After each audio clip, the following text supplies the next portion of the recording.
Yes, welcome back again to the channel. You don't know it's a girl Jamams. Yeah. We say no umpis competing. You will never itch.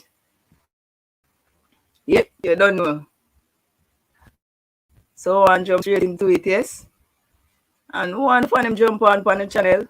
Make we have a nice little discussion. And last time the thing did kind of freeze result. I hope it not go on with a foolishness there tonight. I hope the internet hold up and make we have a good show. So on the note there, one big up back Nicholas Kid, belated birthday. Big up Pepper, happy belated birthday as well. Big up man like Dean Clark. Tomorrow Friday is his birthday. Yeah, big up man like Dean Clark. Putting in the work in college. And I hope to see good things from him. So you don't know, Dean, I'm say big up. Keep putting the hard work. You don't know. So, as we say, we never itch straight into it, yeah? So, round of matches was crazy. Hot. Like lava. Yeah? And we never waste no time. No time we never waste. So, as I said, it was epic, exciting. Fans get a nice, you know, it was a good look. So we just jump straight into it. Match day 14 of 38. You don't know Newcastle Norwich, bottom of the team going at it. Yes, Newcastle versus Norwich. Newcastle playing at home. This was an opportunity for Newcastle to get off to, winning their first game. But they failed to do that. But I want to give them some credit because after Clark got red carded in the 9th minute, Newcastle tuck in, dig deep, and find the opener from Callum Wilson penalty in the 61st minute with 10 man. But Timo Pukki struck the equalizer in the 79th minute to give Norwich a share of the spoils. Newcastle managed 9 shots, 1 on target, still poor up front, only 1 measly shot on target at home, but you could have kind of cut them some slack for this one because they were playing with 10 men, while Norwich on the other hand, 16 shots, 6 on target, 69% possession. So Norwich were hunting for the victory in the last maybe 10 minutes. Prior to that, they often puff and, could have did nothing in the 79th minute where Timo Pukki struck a beauty. Newcastle only managed 2 corners while Norwich 5 corners. See why both teams struggling rooted in the foot of the table. They're not doing so well offensively. But Newcastle, from their 14 games, they sit rooted at the foot of the table on 7 points. From the last 5 games, they managed 3 draws, 2 defeats, while Norwich City, 14 from their 14 matches, they are in 19th place on 10 points from their last 5 games, 2 victories, 2 draws, 1 defeat. So that doesn't really look bad for Norwich. They're on 10 points within touching distance because Watford is on 13 points. And also Southampton, 15 points. Their number of team on 15 points. So Norwich and Burnley still within touching distance. Newcastle trying to give themselves some lifeline. But as I said in my last live, Newcastle, outside of Derby, joining the record with Derby. Now they have gone to 14 games, haven't managed a victory. So the thing now is, can they avoid being so poor? Can they avoid relegation? But outside of that, both teams were trying hard to gain the victory, but didn't materialize. So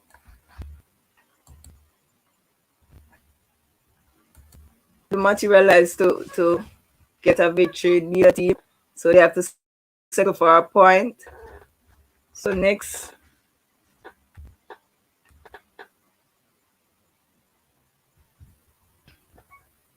was Leeds versus Crystal Palace. This game was a weird one, man. Leeds versus Crystal Palace. Leeds find the winner in the 94th minute from the penalty spot. Scored by Rafinha. Leeds managed 15 shots, 3 on target, 62% possession, while Crystal Palace 9 shots, 1 target, 38% possession. Leeds 7 corners, while Crystal Palace have 4 corners. So Leeds is the only team to move up the table this over the course of the weekend. Leeds, from their 14 games, they sit in 15th position with 15 points from their last 5 games, 2 victory, 2 draw, 1 defeat, while Crystal Palace make a move down the table. Yeah, Crystal Palace now in 11th place from their 14 games. They are on 16 points from their last 5 games, 2 victory, 2 defeat, 1 draw.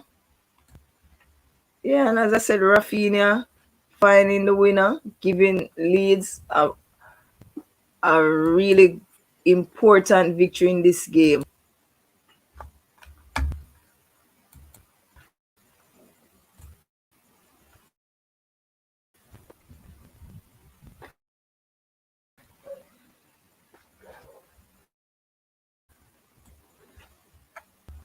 So Rafinha with the victory, one to see if they can kickstart their season. Next up, Burnley Wolves. This match was a nil-all draw. Burnley versus Wolves was a nil-all draw. Wolves 16 shots, 2 on target, 66% possession, while Burnley 6 shots, 1 on target, 34% possession. Wolves 5 corners, as well as Burnley have 5 corners. So Wolves, from their 14 game, they sit in 8th place, 21 points. From their last 5 games, 2 victories, 2 draws, 1 defeat, while Burnley in the relegation zone from their 13 game, they are the team that have a match in hand, because they had a match that was postponed because of the weather. Them and Tottenham have a game to play, so both of them play 13 game. Burnley is in 18th place. They're on 10 points from their last 5 games, 4 draws, 1 victory. So that it doesn't look as bleak as it is, because they're within touching distance. Watford is on 13 points. Burnley have a game in hand, so you tell. But also, Tottenham have a game in hand. So this was a nil-all draw.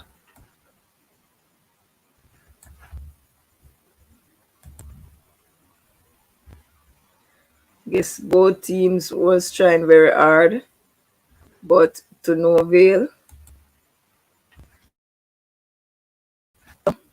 The Premier League is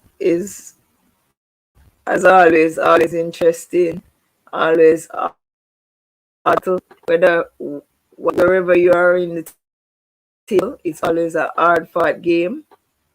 So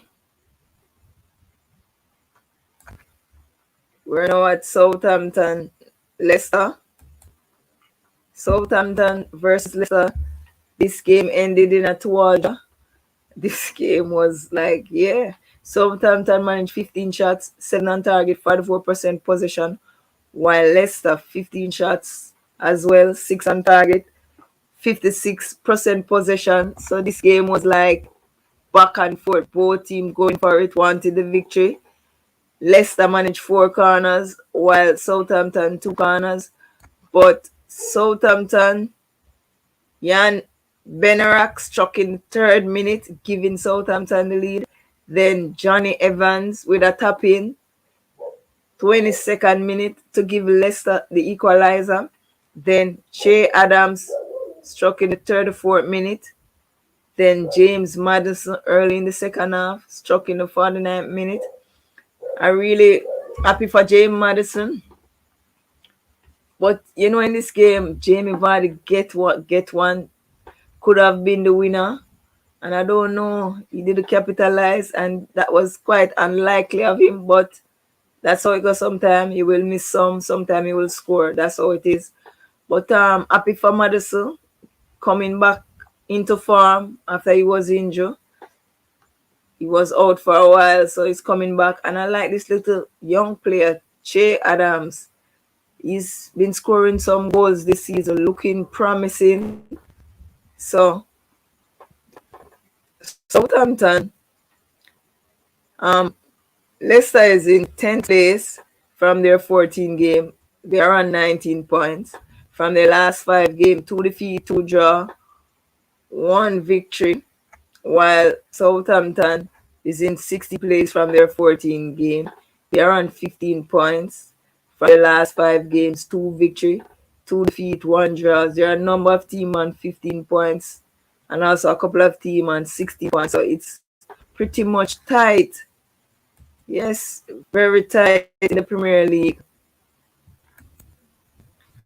So it is going to be a challenge at the top of the table and also at the lower end of the table. Lots of teams going for this one. So, yeah, it's across the board. It's going to be interesting. The relegation battle is going to be interesting. The table battle is going to be interesting. Top of the table clash, top 6 is going to be interesting. And I see this going all the way to the wire, to about the last game of the season. I know my side Liverpool is at a disadvantage because we're going to lose some players to the African Nation Cup. But I know Klopp must have his plan B, must be working on options behind the scene. So I'm not too worried about it. I know Salah absent from any team, you will miss him because Salah is a huge present for any team and the form he's on right now. But I believe Klopp is more than capable of finding solutions. So we're now West Ham Brighton. West Ham is pushing for 4th place, keeping up to what they did last season. They did well last season, and they're showing the entire England, the entire world that wasn't no fluke. West Ham seems to be up for it again this season. Drawing 1-1 with Brighton. Thomas Soucek struck in the 5th minute to give West Ham the lead. Then Neil Maupay struck in the 89th minute. West Ham was unable to hold on. Neil Maupay struck a beauty in this game after he had blundered in the previous game before get a whole heap of chance. Didn't manage to capitalize on any of them. Came up trumps, giving Brighton a share of the spoils.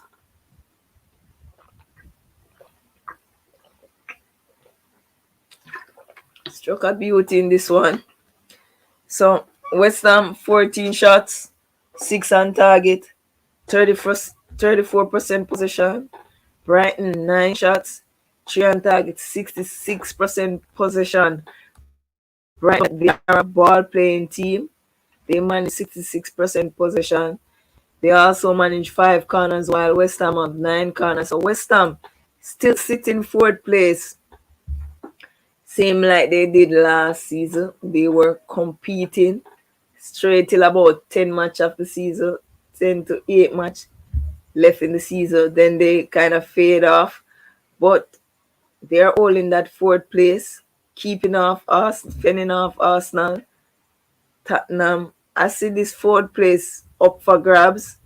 It's going to be a serious battle among a couple of teams. Arsenal, West Ham, Tottenham, Manchester United. Yeah, so that's basically 4 teams fighting for that 4th place.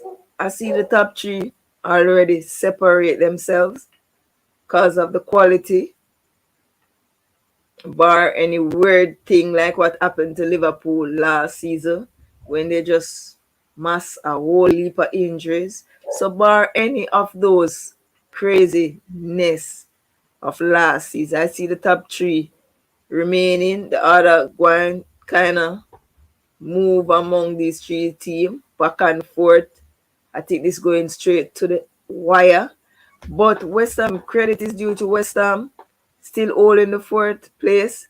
From their 14 games, they sit on 24 points. From their last 5 games, they managed to eat a little rot. 2 victories, then two defeat, then this draw now. But nevertheless, they still hold on to that fourth place, while Brighton, on the other hand, from their 14 game, they're on 19 points. They sit in ninth place. So from their last 5 games, 4 draws, 1 defeat, no victory. So that is a bit worrying for Brighton. But it's a long season. And as I said, there's no to panic at this time. But it's a good look.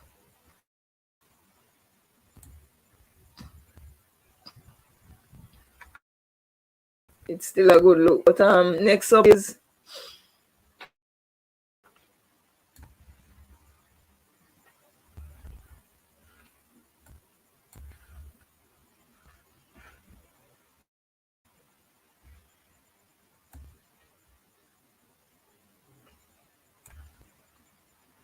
Tottenham versus Brentford. Tottenham versus Brentford. The first goal, what was it? It was a corner, I think. The ball recycle, and then Son take a shot corner. I don't remember how it happened, but Son put over a beautiful ball in the box. Thought it was a Tottenham goal, but then I realized that Canos was a bit unfortunate too. Sergey Canos trying to clear the ball, edit onto his teammate, and it ricocheted back into the goal. Tottenham got the lead in the 12th minute from that play. But then they came into their own, trying to Son Heung-min struck in the 65th minute, putting Tottenham into a 2-0 lead, and they hold on for that 3 points. Tottenham, 11 shots, 6 on target, 47% position, while Brentford, 6 shots, 2 on target, 53% position. Brentford seems to have a lot of possession in this game, but Tottenham won for that 2-0 victory. Tottenham also managed 10 corners, while Brentford 5 corners. So Tottenham is in third from their 13 games. They are matching on. They are in sixth place. They are in sixth place. They're on 22 points, I think. Yeah, Tottenham is on 22 points. So from their last 5 games, 2 defeat, 1 draw, 2 victories. So back-to-back victory for Tottenham. So that's a look. While Brentford, from their 14 game, they're in 12th place. They're on 16 points. From the last 5 games, 3 defeat, 1 draw, 1 victory. So they seem to falling down the table after they started the Premier League so well. But that's how it is in the Premier League. It's a bit rough and challenging. So even though sometimes teams start well, that doesn't really mean, because every game is a tough game. Every game is a tough game in the Premier League. Yeah. Was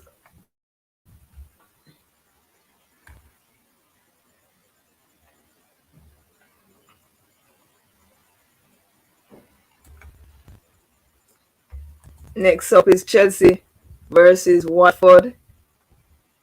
Watford give it their all. I must commend Watford after that thrashing by Liverpool. They managed to kind of stabilize the ship somewhat. Smack Manchester United, put up a show against Chelsea, the league leaders, and Chelsea was a bit lucky at times in this game. But that's how it is. You need luck. Not just your talent and your skill and all that. You need luck in the game as well. To you need for the crucial moments to go for you. And Hakim Ziyech came up with the goods, but not before Mason Mount struck in the 38th minute. Then Emmanuel Bonaventure struck in the 44th minute, giving Watford, my apology, the equalizer.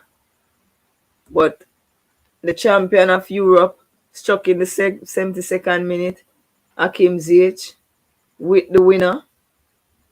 Chelsea came out of it 2-1 with a 2-1 victory. Chelsea managed 8 shots. This looked a bit poor on Chelsea. 8 shots, 4 on target. Possession was a bit even. 51% for Chelsea while 49% for Watford. Watford came out to play. They were playing at home. They were all up for this. Watford managed 14 shots, 6 on target.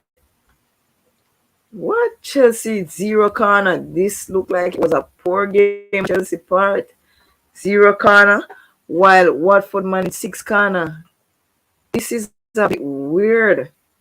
But Chelsea came away with the victory. And that is what champions or potential champions after the when you're not playing good, you still can manage to come away with the victory. That is the key. Because nobody will remember that you get 0 corner against Watford. In this game, you just manage a measly 4 shots on target. No one will remember that. But the 3 points will be very crucial. So big up to Chelsea for keeping off Liverpool and City another week running. So from the last 5 games, 3 victory, 2 draw. 2 draws in the last 5 games, still atop of the standings, while Watford is in 17th place from their 14 game, 13 points, 4 defeat, 1 victory in that run of games.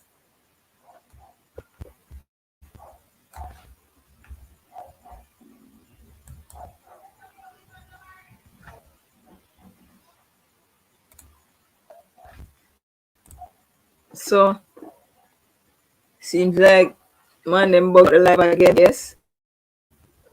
Man, them losing, man. It's not a good look, man. Man blaming up the live. Alongside, they just set the thing freezing every minute. What's going on? They just said, cut the crap, man. You're messing up my life. But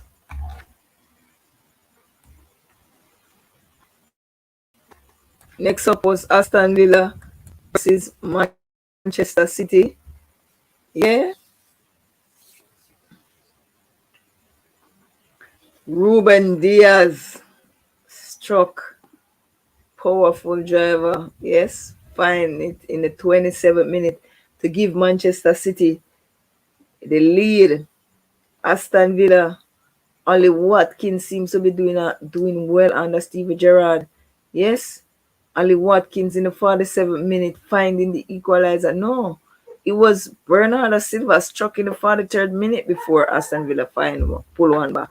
Bernardo Silva scoring a beauty in the 43rd minute, putting Manchester City 2-0 up. Yeah, but then came Ollie Watkins in the 47th minute, pulling one back. This game was, Aston Villa off and puff. They try all their might to get back into this game. A young striker get away in the dying moment, and Edison trumps with that save, keeping the victory, saving that victory for Manchester City. Manchester City managed 10 corners while Aston Villa 4 corners. Manchester City 17 shots, 7 on target, 64% possession, while Aston Villa 9 shots, 3 on target, 36% possession.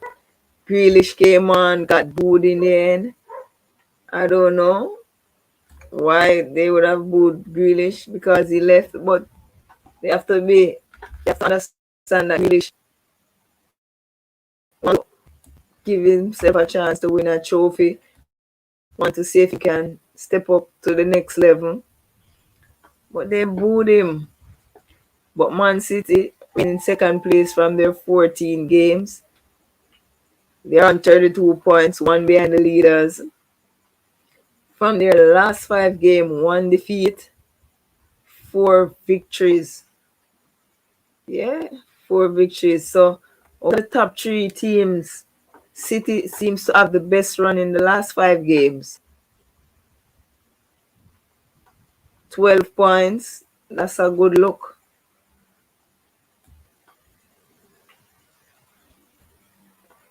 But Aston Villa is in 13th place from their 14 game. They're on 16 points from their last 5 games. 2 defeat, 2 victory, 3 defeat, 2 victory. So Steven Gerrard into his third game got halted on the third try after he had two back to a 2 victory in his first 2 games. This is now his first defeat. But Aston Villa seems to be a renewed team. They're looking good, they're playing well, and big up Gerrard for making it look more. It need just better for Aston Villa now, or they play and all that.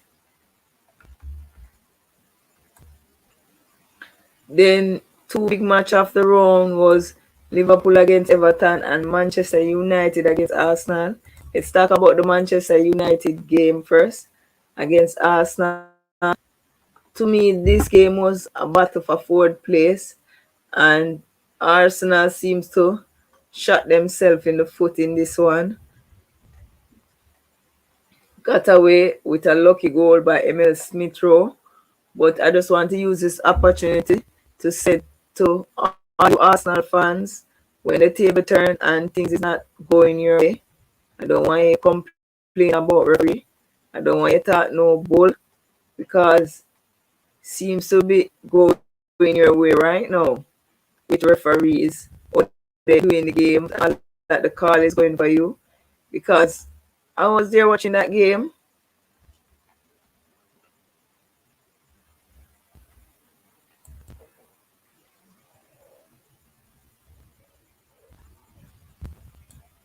I was there watching the game. I was like,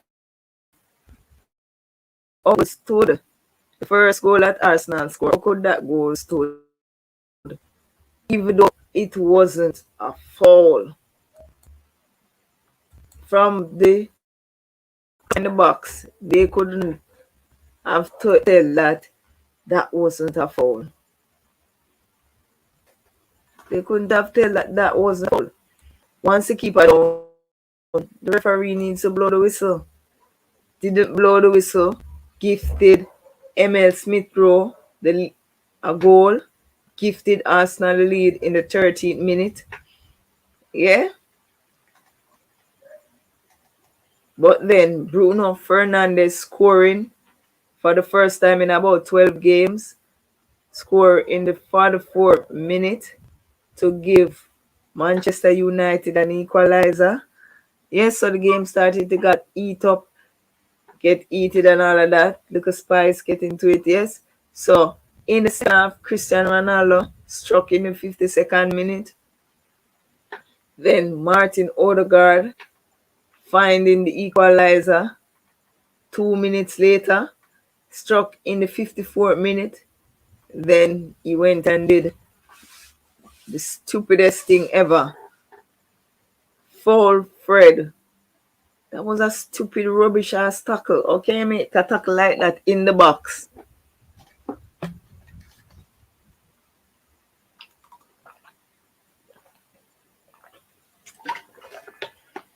How could Odegaard make that stupid tackle in the box? I don't know. These guys are so-called professional players. And stupid ass schoolboy mistake. That is a joke, man. These stupid schoolboy mistake they're making. It's crazy.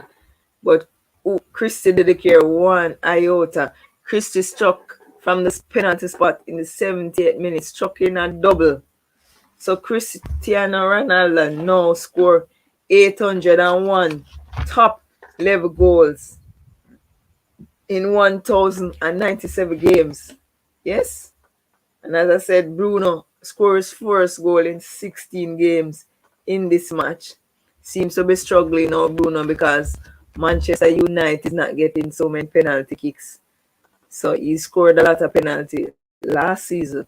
But that is not working for him because they are not getting a lot of penalties because the team is playing poorly, so they are not drawing a lot of penalties. But anyway, if they gotten a penalty, Christie is the man that is going to take this penalty, and he did that today, scoring a double, one from the penalty spot, giving Manchester United the victory. I believe this was a battle for fourth place, and it's going to be a little tough now for Arsenal because you have teams like West Ham, Tottenham seems to be finding their foot under the guidance of Conte. It's going to be a challenge. But Manchester United, 14 shots, 10 on target, 44% possession, while Arsenal, 17 shots, 8 on target, 56% possession. Manchester United, 3 corners, while Arsenal, 8 corners. Arsenal still sit in 5th place from their 14 game. They're on 23 points from their last 5 games. 3 victories, 2 draws. 3 victories, 2 draws so far for Arsenal. And Manchester United now sits in 7th place from their 14 games.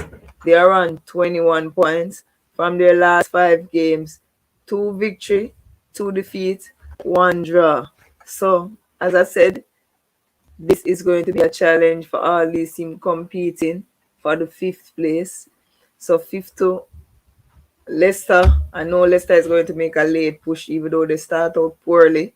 So add Leicester to that mix. You'll have West Ham, Arsenal, Tottenham, Manchester United, and Leicester fighting for that top 4 place, fighting for a place in Europe. So it's gonna be epic. It is going to be epic. So the season is a long way away. We're 14 games into the season. So it's gonna be interesting straight through. Yes, no doubt about that.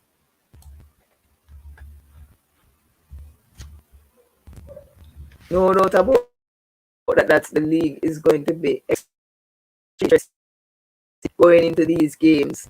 So it is what it is, and we know that Liverpool is going to be at a disadvantage because my players, my 2 players, is going to be in the Iron Cup. So that in itself is a somewhat a challenge for Liverpool. But as I said, Klopp must have take these things into consideration. So I'm not extremely worried about it. Yep. So as I said, when I was scheduling this live, Derby Day, Derby Delight, yes, I knew it. I was confident in my team that Everton could come near us. Hence, I had that headline, Derby Day Delight, yes. One big up my like trees. I know, yeah. Doesn't like to see when Liverpool is doing well. But as I said, I want to big up Dean Clark. Birthday tomorrow. Big up Nicholas Kidd. Happy belated birthday. Big up Pepper. Happy belated birthday. Yeah, and I just want to big up everybody who checks in. You're watching this back on live, just leave a comment, like the video, tell a friend to tell a friend, guys. Help me get this thing to 500. Trying to push the channel. So don't just watch, like, share, comment, keep your notification on. seems to be struggling when I'm going live. I don't know, not seeing people on the live sometimes. I don't know if YouTube is sending out the thing later or what. I don't know if the people them don't have on them notifications. So guys, just keep your notification on. If you're watching this on the rerun, no problem. Just leave a comment. Tell a friend to tell a friend. Help me get the channel up and running, guys. I need help. So in this Liverpool Everton clash, started beautiful. Jordan Henderson struck in the 9th minute with a beauty by Andy Robertson. Yes, he have a couple of he has a couple of assists in this one, which was good because Trent came up blank in this one. So that is what I like when one wing back not doing so good, the other wing back step up to the plate and sharing the assists. So big up to Robertson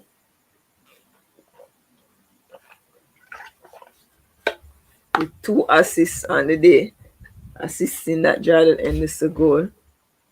Yeah, assisting that Diego Jota goal as well. Yeah, but Henderson struck in the 9th minute. Then Mohamed Salah 10 minutes later opened up his body. This was one that he opened up his body. Make it 2. Yeah, I think it was this one. Making it 2-0. Then Demari Gray struck in the 38th minute to give Everton a lifeline. Then the mood of the game switched in that moment. Everton seems a bit was threatening for about 10 to 15 minutes. They were in it. Seems like they could have found the equalizer, but they didn't. Then Mohamed Salah, after Seamus Coleman blunder, same to what Georgina did against Manchester United, miscontrolling. Mohamed Salah latch onto it. Yep, didn't miss. Running on the keeper, struck in the 64th minute. Then Diego Jota, man, with a beauty. Ball came into his feet from Andy Roberts. He was a little bit behind him. He deceived the defender. Seckley himself struck it beauty off the left foot, right at the near post. Pickford have no answer to it. Liverpool win 4-1 in the derby. Somewhat revenge for what they did to us last season after Everton had made our season collapse by. But let me, before I get into that, let me just give you some stats. Everton 8 shots to 1 target, 31% possession, while Liverpool 16 shots, 7 on target, 69% possession. Liverpool also managed 11 corners, while Everton only managed 3 corners. Liverpool still remain in third place from their 14 game. They are on 31 points. Yeah, 1 point adrift of Manchester City, 2 points adrift of Chelsea. From their last 5 games, 3 victory, 1 defeat, 1 draw. So top top three teams, Man City seems to be closing the gap. They manage 12 points from a possible 15, while Chelsea 11 points from a possible 15, while Liverpool 10 points from a possible 15. So Liverpool 10, Chelsea 11, Manchester City 12. And that's how it pans out in the table. But Everton seems to be struggling. They started so well. But for me, this is because they managed to racking up some injuries, but they will be getting back 1 or 2 players now. So even though they are my rivals, I like to see, they compete. I just want me to be the only team to be battering them. But Everton is in 14 plays from their 14 game. They are on 15 points from the last 5 games, 4 defeat, 1 draws. So Everton leads Southampton are all on 15 points, while Aston Villa, Brentford, Crystal Palace are all on 16 points. Then Leicester and Brighton are both on 19 points. Then Wolves and Manchester United on 21 points. Tottenham 22 points, Arsenal 23 points, West Ham 24 points. See how hard that is? See how close that is? Then a little small gap by 7 points. Liverpool is leading West Ham by 7 points. Then City leading Liverpool by 1 point. Then Chelsea leading City by 1 point. That's how close it is. Down at the foot of the table, Burnley on 10, Norwich on 10, Newcastle on 7, with Southampton, with Watford in touching distance on 13 points. So that's how close it is. But yeah, it is what it is.